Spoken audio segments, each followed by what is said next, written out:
Okay, hello. We are now live. You're live, and I'm live, and we're happy to be alive. And we are live streaming here from my office at Berkeley. You are now in my office at Berkeley. We're going to be talking about politics, economics, what's new. I may even, if there is time, get to some holiday movies that I've really enjoyed, and maybe you will enjoy too. Also, your questions, very important. So this is a half-hour streaming. You can obviously participate to the extent that you want, and don't want. In fact, if you maybe you don't want, so just don't stream. But if you are there, hello and welcome. We're thinking about doing this in January, starting in January, maybe every week. But you give us some advice and your counsel about that, about whether you think we should. All right, events over the last few days. The thing that I've been thinking about most is the presidential debates, particularly Democratic debate versus the Republican debate. Those of you who watched the Democratic debate Saturday night, and there are not that many of you who did. I did.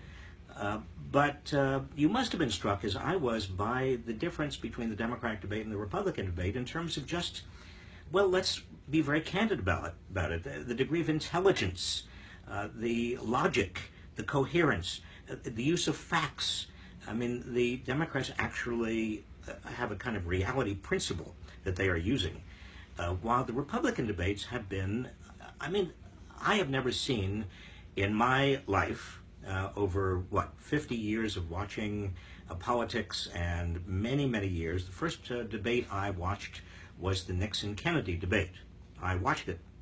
I wasn't all that old, but I was old enough to appreciate what was going on.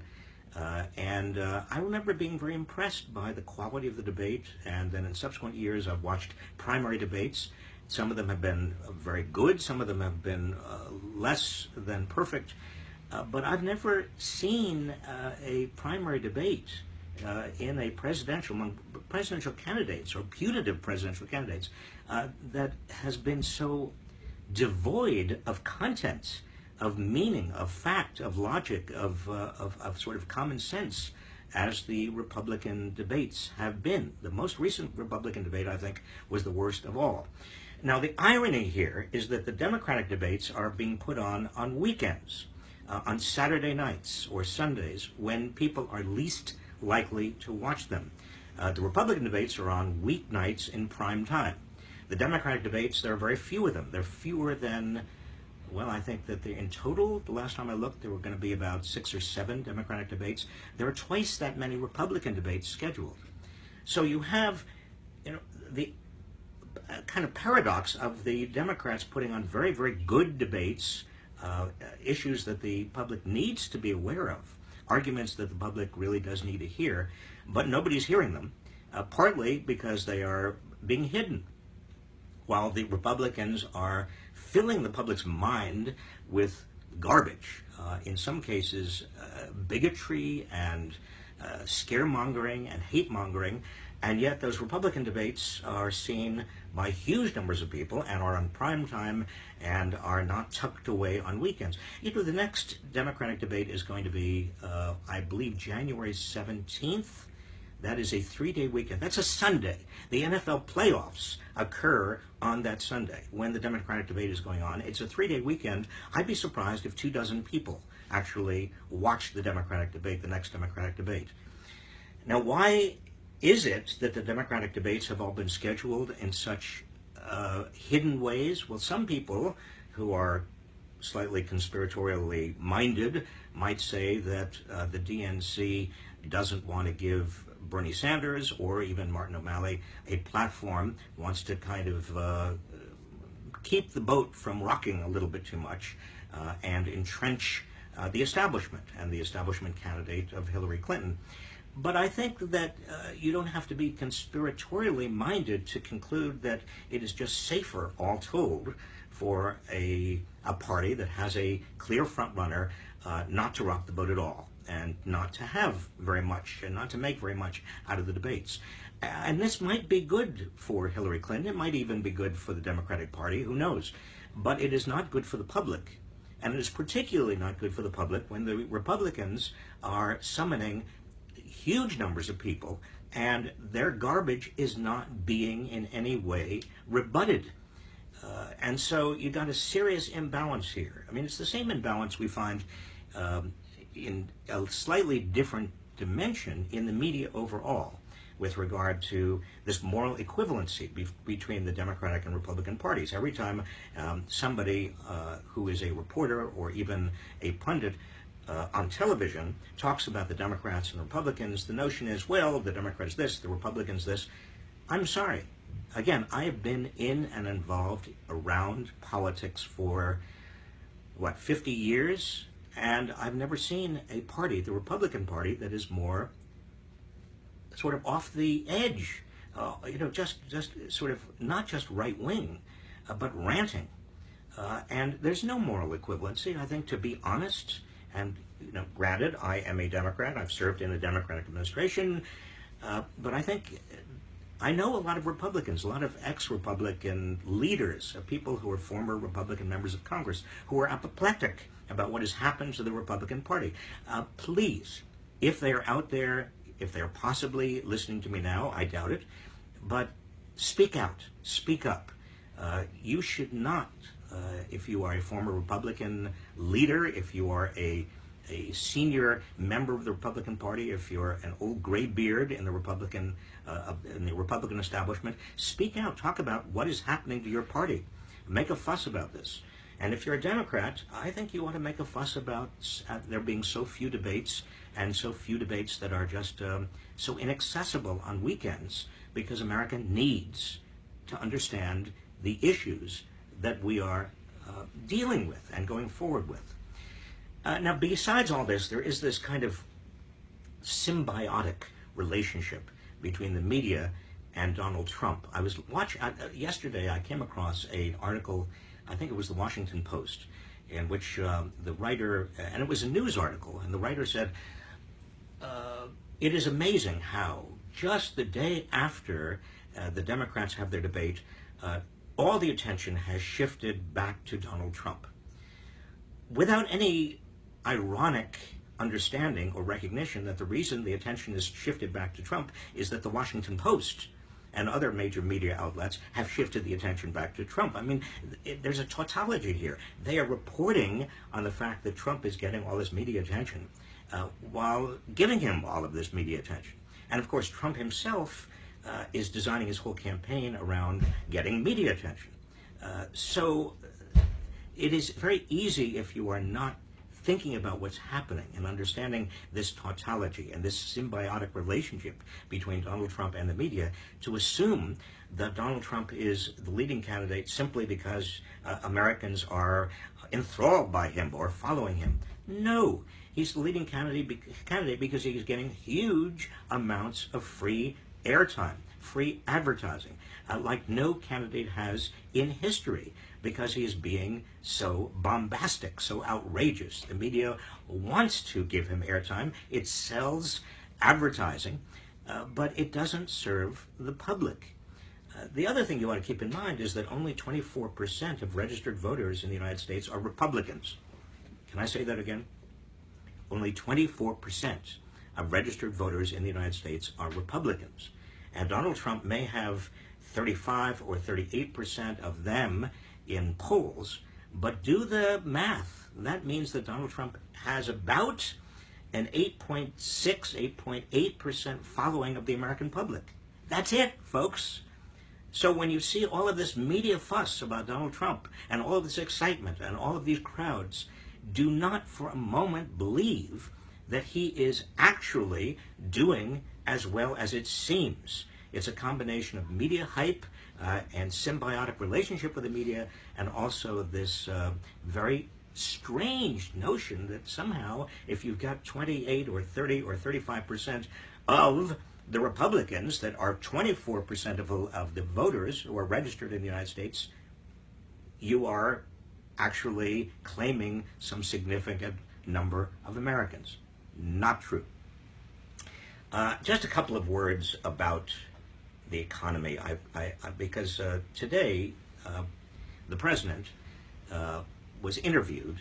The interview was broadcast, and in that interview, he said that he thought that one of the reasons that Donald Trump and some of this hatefulness is actually getting a purchase in America is because so many Americans are fearful and so many Americans are scared. I think that's right. At least there is broad-based fear. The economy, on paper, if you just look at the 5% unemployment figure, it looks like it's pretty good. But the most important thing that's not being talked about enough, it seems to me, is that you've got a very, very low, what's called labor participation rate. That's the percentage of the working age population that's actually in jobs. It is now almost as low as it has been in 40 years, almost a 40-year record low. And that means you've got huge numbers of people who are working part-time, who'd rather be working full-time, or who are too discouraged even to look for work, who've just given up because there's no job around where they live and they can't possibly afford to live in a place where there are jobs. Now that reality is affecting a lot of Americans and a lot of American voters, and arrayed on top of that, layered on top of that reality is another reality, economic reality, that we've got to be very clear about, and that's economic insecurity. It's not just low wages anymore, it's not just fear of losing job, period. It's also that you don't know where your next job is going to come from, where your next paycheck is going to come from, how much that paycheck is going to be. We have this on-demand economy, and people, in the business community say, oh, this is terrific. We have the sharing economy. Well, what's being shared is economic insecurity. What's being shared is a smaller and smaller slice of a bigger and bigger pie. What's being shared is really very little, which is one reason why so many people have to settle for these share economy jobs, this on-demand economy, where they are on call, but they don't know when and if and how they're going to be employed. This is not good for Americans. It may be great for companies. It may help the bottom line. It may increase, as we've seen over the past 10 years, a gradual increase in the percentage of the entire economy going into corporate profits. But at the same time, we are seeing a decrease in the percentage of the economy going into paychecks. And part of that decrease has to do with the fact that people are on call. It doesn't show up in the paychecks, but that insecurity is eating away at a lot of Americans. And so I think the president is right when he says that somebody like Trump, or somebody who is trying to blame others or scapegoat others, or somebody who is using hatefulness, is preying upon, exploiting that degree of economic insecurity and economic fear about the future. Yet another reason why Bernie Sanders is correct. We've got to deal with this economic issue, the economic issue of inequality, of stagnant wages, of a large and persistent population of working poor. We shouldn't have any working poor. I mean, if you're working full-time, you shouldn't be poor in America. All of this is a big part of the American problem today. And the fact that more and more of our income and wealth are going to the top colors everything. It affects our politics. It affects the polarization of our politics.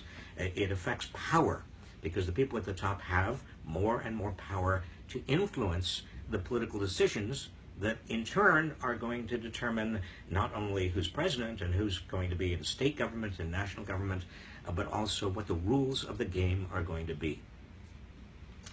So having said all that, and we are just about in time for your questions, but I did want to sneak in my favorite movie of the year. Are you ready? Can I have a drum roll? There's no drum roll. See, if I had a staff here, if I had a real, if this was a production company, I'd have a drum roll.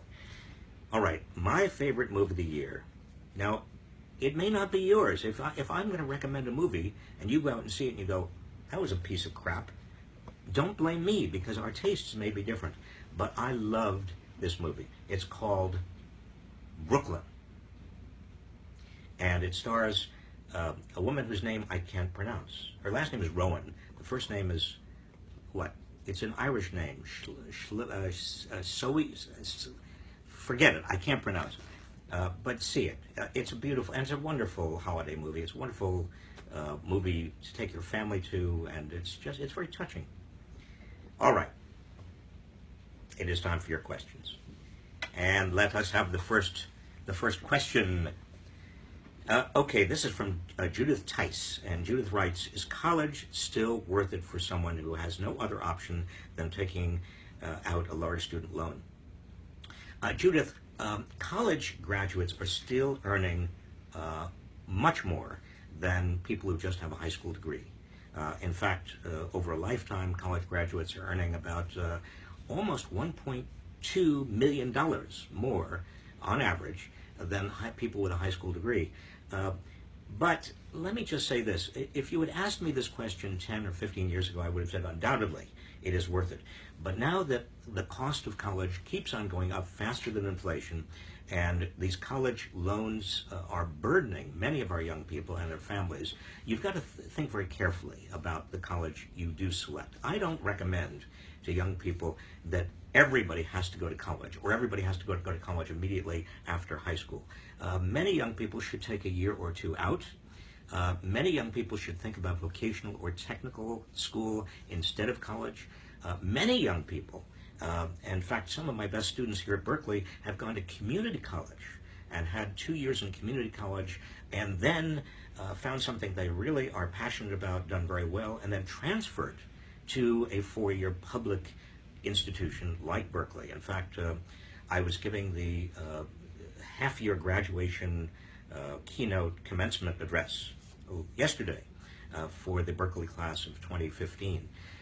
And the student who gave the class address had gone to a community college and then transferred to Berkeley, done extremely well. It is a route that is really an important route, and it is available. It's affordable for many families, many students. But that reminds me, that graduation was so inspiring yesterday. I had a chance to shake hands with about half of the graduates, and they were, it's the most diverse group of people at the most excellent university. Now, granted, I do have some biases here that I can imagine. All right, next question.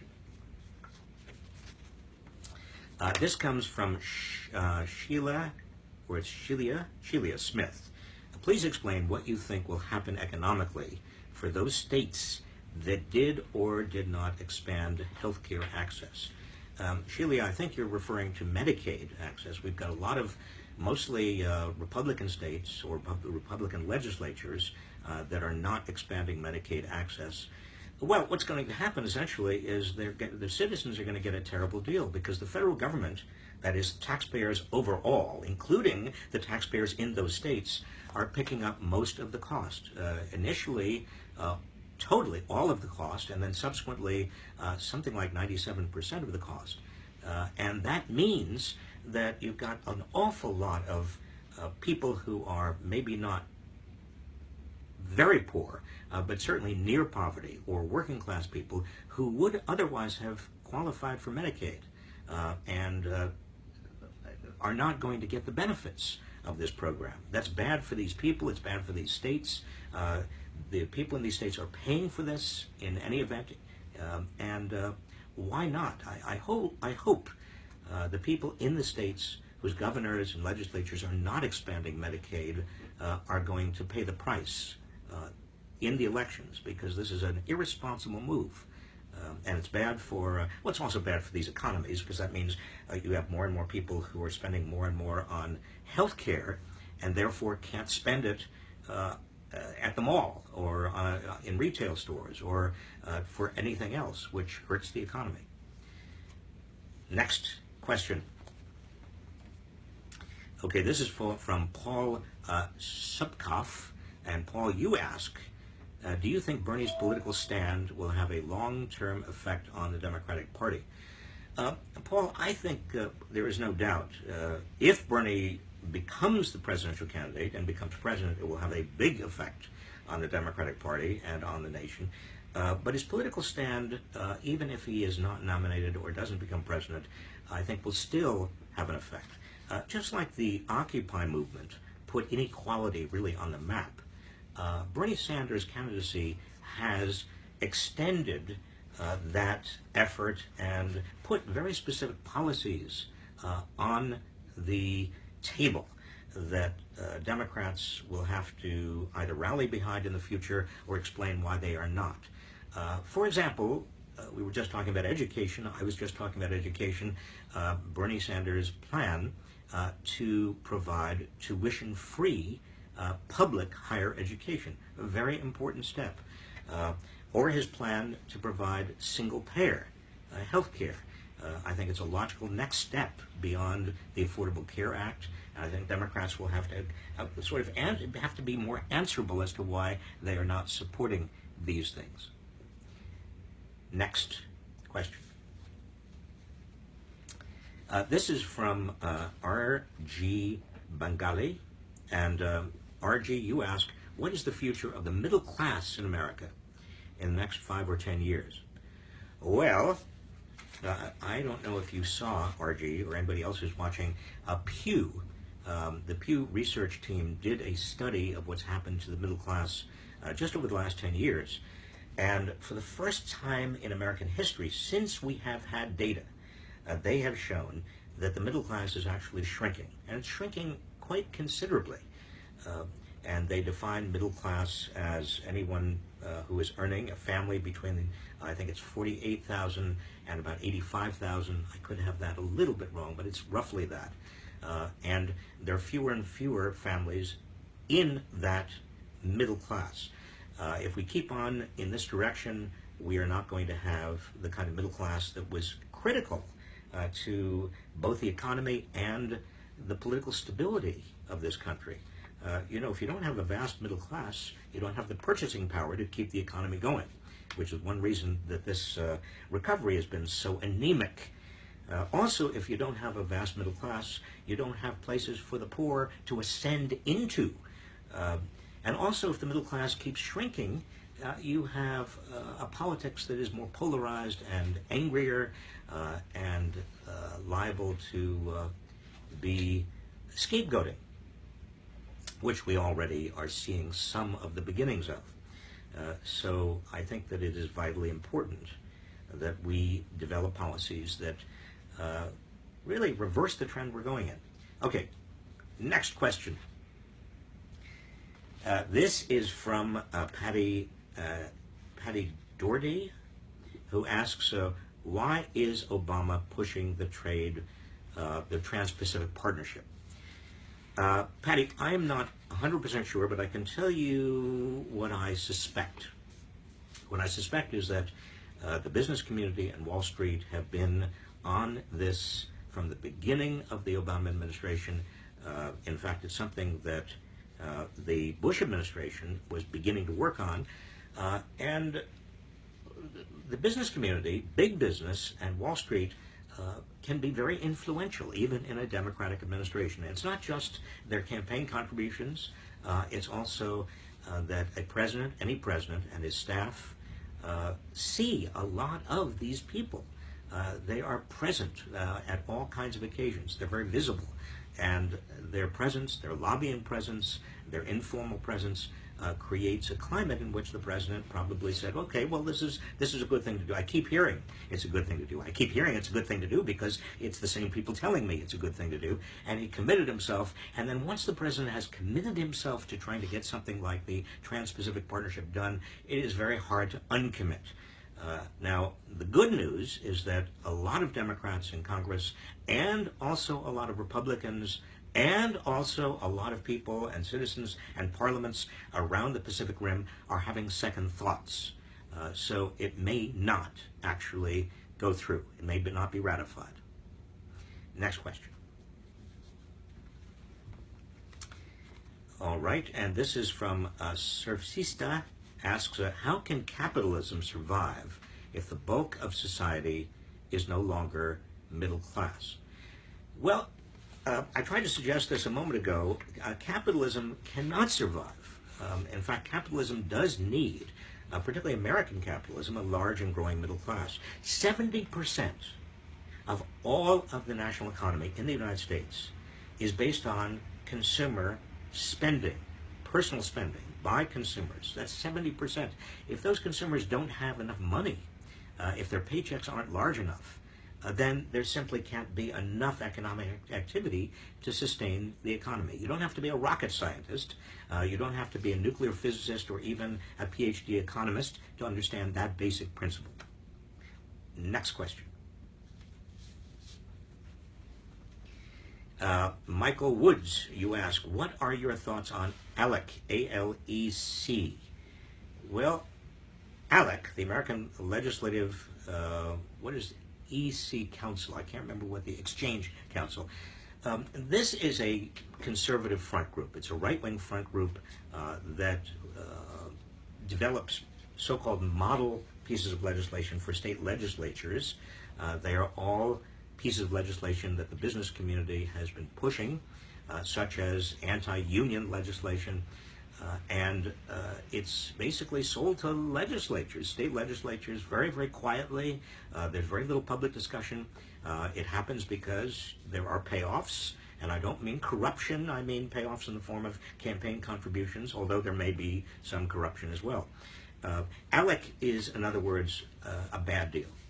It is corroding and harming American politics and making our government work not for you, not for average working people, but for big corporations.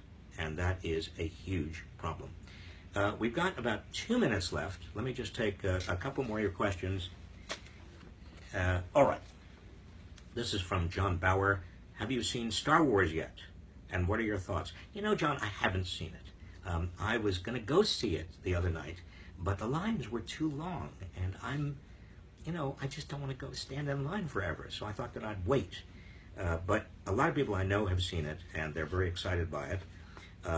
The Star Wars and also the superhero genre, which is slightly different from Star Wars, but all of these things are coming back.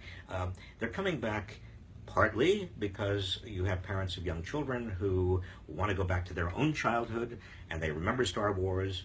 But they're also coming back, I think, because the superhero is a very attractive icon, particularly in an America where we don't have the kind of superheroes we used to have. In fact, faith in almost every institution has declined dramatically. We don't trust people, presidents, major figures, CEOs, the way we used to. And yet, many Americans, for reasons we've already covered, are scared. They're insecure economically and politically. They're also worried, obviously, San Bernardino. They're worried about terrorism. And so people maybe want a superhero. They want somebody who is just going to fight for them. And this is going to have to be the last question. And this is from Dalton Stevens. What steps are needed to be taken to disentangle capitalism from the democratic process? Well, it's a good question to end on, Dalton. What we need to do is get, and this is first and foremost, this is my wish for 2016 and beyond, that we get or make a start at getting big money out of politics, corporate money, Wall Street money, billionaire money. It is corroding our system. It is ruining our democracy. It is making people cynical, causing people to say, why should I bother? I'm not going to even vote. And that's a self-perpetuating kind of downward cycle. So we've got to, if we can't reverse Citizens United right away, at least if you are in a state that has a referendum, do what several states are doing. Get public financing of elections. Make sure you support candidates that are going to be in favor of public financing. Also, full disclosure of where all campaign money is coming from. We don't have that now. A lot of it is dark money that nobody knows where it's coming from. And also make sure you support for president somebody who is going to appoint another Supreme Court justice. All we need is the 5th Supreme Court justice to replace Anthony Kennedy, who was the writer of Citizens United. or at least fill a slot that in effect will give us 5 votes to get rid of and repeal that horrible, shameful decision called Citizens United, which in my book is right up there, or I should say right down there, with Dred Scott and Bush against Gore and some other shameful Supreme Court decisions. I wanted to end on a happier note.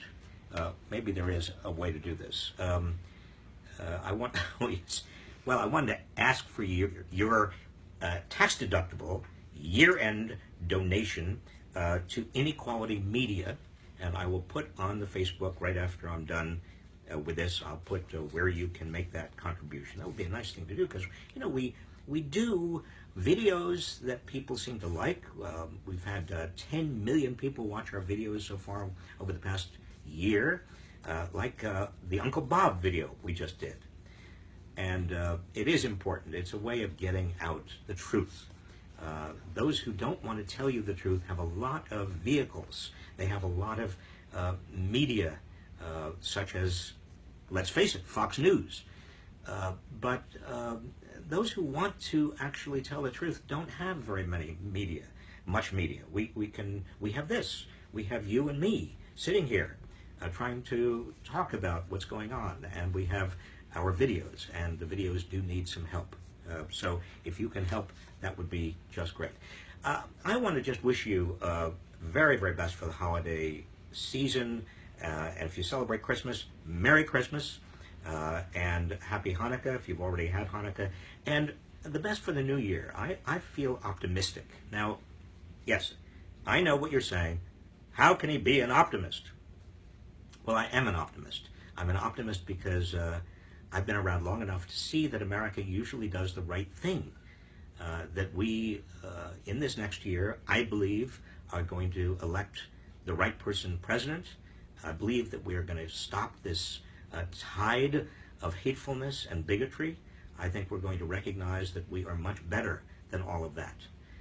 And that is my wish for the next year.